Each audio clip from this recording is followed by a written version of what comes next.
और आइए आपको सीधे एक प्रेस कॉन्फ्रेंस में लिए चलते हैं। अनुराग ठाकुर इसे संबोधित कर रहे हैं। इससे बुनियादी ढांचे को और अधिक कार्गो टर्मिनल्स के एकीकृत विकास को बढ़ावा देगी। ये संशोधन प्रतिवर्ष भूमि के बाजार मूल्य के 1.5% की दर से 35 वर्ष की अवधि तक कार्गो के लिए और कार्गो से संबंधित जो गतिविधियां हैं उसके लिए रेलवे की भूमि की लॉन्ग टर्म लीजिंग का प्रावधान इसमें किया गया है। अगले 5 वर्षों में 300 से ज़्यादा पीएम गति शक्ति कार्गो टर्मिनल्स विकसित किए जाएंगे। 1.25 लाख से ज़्यादा इसमें रोजगार स्वरोजगार के अवसर होंगे। इससे माल ढुलाई में रेलवे की हिस्सेदारी में बढ़ोतरी भी होगी और देश में ओवरऑल लॉजिस्टिक्स कॉस्ट में भी कमी आएगी। इस नीति से रेलवे की जमीन पर चाहे सोलर प्लांट्स लगाने हो उसके लिए भी नॉमिनल लागत पर भूमि को उपलब्ध करवाया जाएगा। इस नीति के माध्यम से रेलवे की भूमि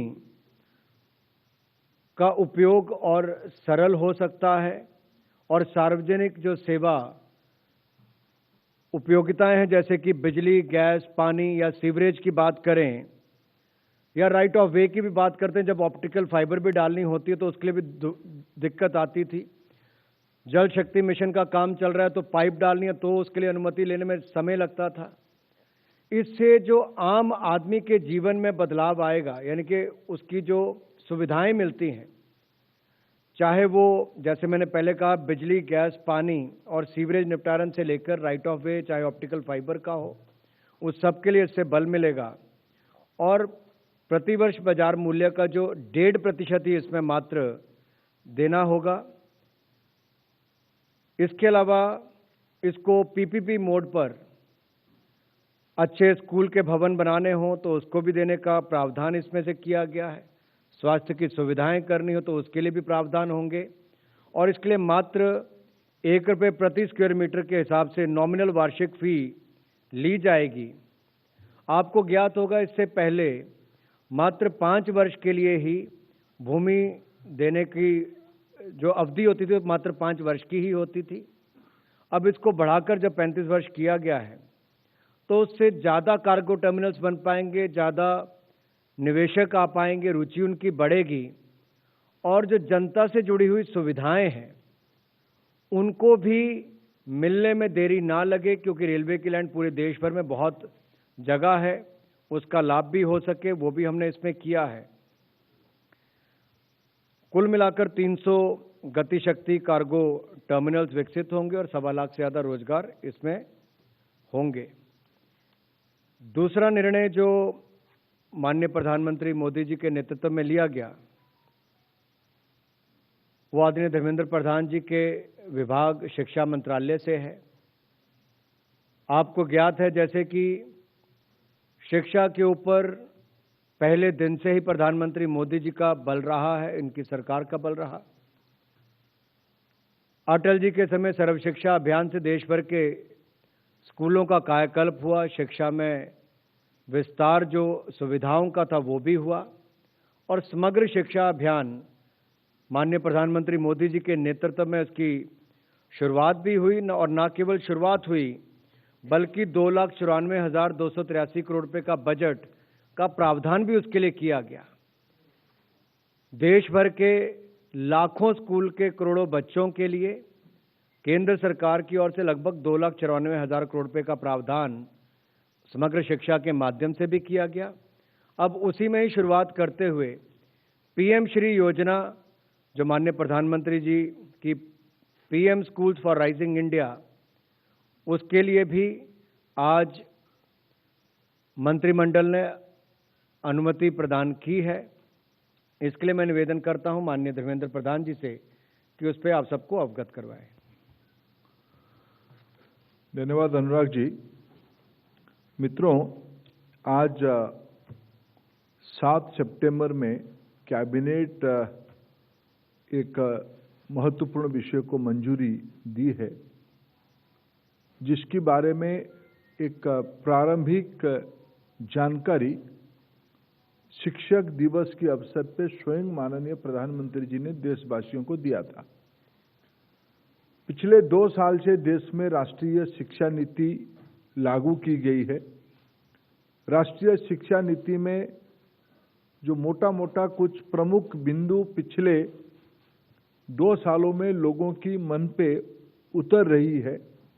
21वीं सदी की नई पीढ़ी राष्ट्रीय शिक्षा नीति तैयार करेगी, ग्लोबल सिटीजन तैयार करेगी, भारतीय भाषा आधारित, भारतीय पद्धति आधारित शिक्षा व्यवस्था एनईपी की एक प्रमुख अंश है।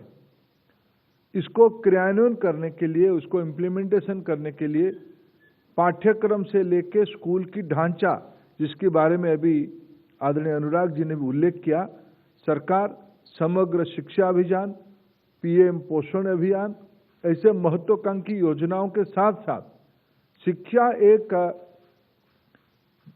भागीदारी की दायित्व की विभाग होने के नाते, कॉन्करेंट लिस्ट में रहने के नाते अनेक राज्यों ने भी अपना अपना तरीका अपनाया है। लेकिन उसी के अंदर एक नया मॉडल खड़ा करने के लिए आज कैबिनेट ने एक नया प्रारूप का अनुमोदन किया है। Prime ministers schools for rising India, prime minister school for rising India PM Shri के नाम पे एक आदर्श विद्यालय, एक सर्वश्रेष्ठ विद्यालय, एक मॉडल स्कूल बनाने के लिए आज कैबिनेट ने मंजूरी दी है। 2022 से 27 साल, 2022 से 2027 तक 5 साल के अंदर 27,360 करोड़ रुपया की लागत से लगभग 28,000, लेकिन एग्जैक्टली 27,360 करोड़ रुपया, 14,597 यानी 600 भी आप कह सकते हैं, 14,597 इतने स्कूल की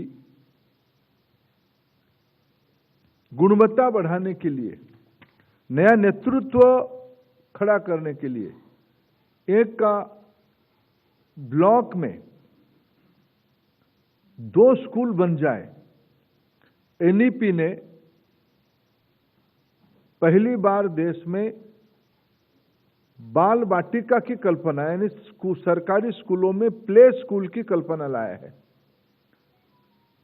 तो आयु 3 से लेके क्लास 12 तक, यानी 17-18 साल तक 15 साल की स्कूल की, 15 साल वाला एक स्कूल और हायर सेकेंडरी का एक स्कूल, से 2 स्कूल एक ब्लॉक में एक केंद्रीय योजना लागू की जाएगी। स्कूलों की चयन राज्य सरकारों से वार्ता करके, उनसे अभी तक जो हमने योजना बनाई उनसे निरंतर सभी राज्यों से चर्चा हुई है।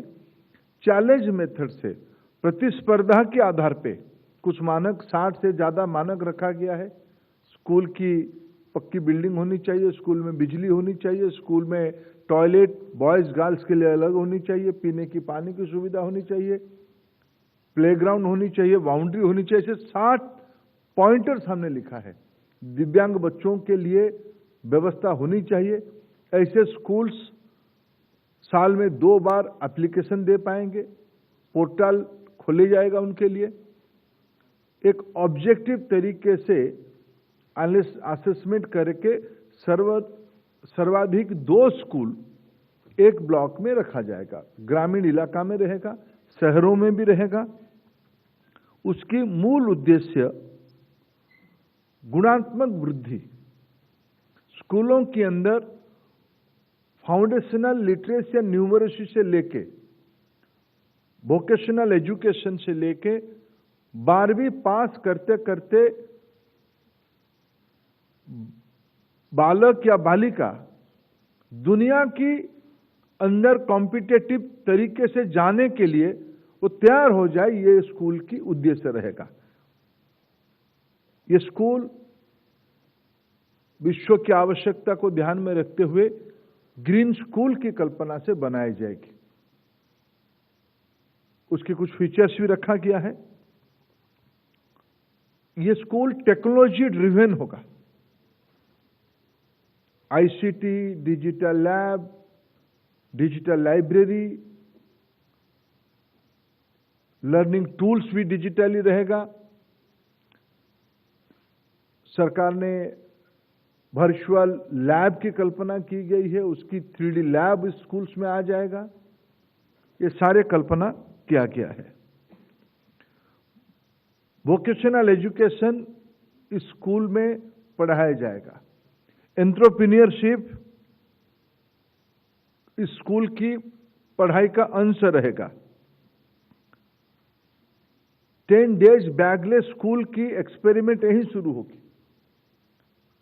भाषा आधारित शिक्षा की ये एक्सपेरिमेंटल लैबोरेटरी होगा। ये स्कूल के साथ 3 विशेष फीचर मैं आपको कहूं। इस स्कूल में लगभग 20 लाख विद्यार्थी रहेंगे। इन दिनों में विद्या समीक्षा केंद्र, इसकी कल्पना भारत सरकार ने देश के सामने रखा है। स्कूल एडमिनिस्ट्रेशन को ट्रांसपेरेंट करने के लिए, स्टूडेंट्स की परफॉर्मेंस को ट्रैकिंग करने के लिए एक पोर्टल रहेगा, जिसमें पर्टिकुलर स्कूल की, पर्टिकुलर स्टूडेंट्स की, पर्टिकुलर विषय की परफॉर्मेंस को भी ट्रैक किया जाएगा। तब उस टीचर को पता चलेगा कि एक स्टूडेंट लैंग्वेज में वीक है, मैथमेटिक्स में अच्छा है, हिस्ट्री में अच्छा कर रहा है, फिजिक्स की समझदारी बढ़ाने की आवश्यकता है। उस हिसाब से उसको काउंसलिंग करना, उसको हैंड होल्डिंग करना, इसके लिए आपको जानकारी होने की आवश्यकता है।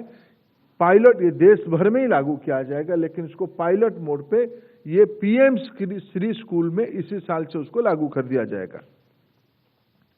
मित्र, जैसे मैंने कहा, इसमें लगभग पर स्कूल 5 साल में 2 करोड़ रुपया की एलोकेशन जाएगी। पहली बार एक योजना हम बना रहे हैं कि दिल्ली से पैसा जाएगा तो सीधा स्कूल को जाएगा। प्रधानमंत्री नरेंद्र मोदी जी की नेतृत्व की सरकार की एक प्रमुख संस्कृति है पारदर्शिता। डायरेक्ट बेनिफिट ट्रांसफर सीधा स्कूल को, एक स्कूल के अकाउंट में होगा। स्कूल की प्रिंसिपल, स्कूल की मैनेजमेंट कमेटी, स्कूल की टीचर बॉडी, ये सारे की जवाबदेही उसके साथ जुड़े रहेगी। उसमें और एक फीचर पहली बार गवर्नेंस में लाया जा रहा है, जो माननीय प्रधानमंत्री कहते हैं कि पार्टिसिपेटरी गवर्नेंस करना है। इस फंड की 40% फ्लेक्सिबिलिटी के लिए उस लोकल कमिटी को या प्रिंसिपल के हाथ में अधिकार रहेगा। यानी दिल्ली तय नहीं करेगा, या राज्यों की राजधानी तय नहीं करेंगे, या कलेक्टर की ऑफिस तय नहीं करेगा उस स्कूल की आवश्यकता क्या है। उस स्कूल की आवश्यकता को उस स्कूल की प्रिंसिपल, स्कूल की टीचर्स, स्कूल की स्टूडेंट्स, स्कूल की पेरेंट, ये लोग मिलकर तय करेंगे। हमारे स्कूल में क्वालिटी एजुकेशन के लिए जो एलोकेशन आई है, उसकी 40% तक पैसा हम क्राइटेरिया ड्रिवन, कुछ क्राइटेरिया रखा जाएगा, लेकिन क्राइटेरिया रखा जाएगा ट्रांसपेरेंसी के लिए। लेकिन किस पाठ्यक्रम में खर्चा करा जाएगा, पेडागोजी में खर्चा करा जाएगा, लोकल टेक्नोलॉजी खर्चे में किया जाएगा, थोड़ा लोकल एक्सपोजर के लिए खर्चा किया जाएगा। ये स्वतंत्रता, फ्लेक्सिबिलिटी पहली बार देश में DBT, last mile tracking and flexibility, ये 21st सेंचुरी की स्कूल गवर्नेंस की एक बहुत बड़ा कदम है। ये सारे फीचर्स पीएम श्री स्कूल पे आने वाला है। 2022-23 आर्थिक वर्ष में और एकेडमिक वर्ष में जब आज हम उसकी अप्रूवल कैबिनेट ने हमको दिया है, प्रधानमंत्री जी की आदेश आ गया है, तब उसकी पॉलिसी विभाग ने पूरा राज्यों के साथ मिलके, इसकी पहले हमने लंबा समय से लगभग 1 साल से इस विषय पे कई राउंड्स के हमारे अधिकारियों का चर्चा राज्यों के साथ हुई है। राज्यों को ऑन बोर्ड लिया गया है। इसकी विंडो अभी खोल दिया जाएगा। स्कूल्स के लिए राज्य एप्लीकेशन डालेंगे, स्कूल भी डाल सकता है, राज्यों की अनुमति से डालेगा उसको। फिर हम लोग इसी साल पहला बैच ऑफ स्कूल्स को हम उनकी व्यवस्था पहुंचा देंगे। इस बार भी बजट में उसके लिए वित्तीय प्रबंधन भी रखा गया है। मैं आज देश की विद्यार्थियों के लिए भारत सरकार की विशेष करके राष्ट्रीय शिक्षा नीति के तहत इस सौगात को समर्पित करता हूं और इस अवसर पे प्रधानमंत्री जी को आभार प्रकट करता हूं। उन्होंने जो वादा किया था देश के सामने गुणात्मक शिक्षा के लिए, उसने उस दिशा में उन्होंने एक बड़ी कदम आज उठाई है।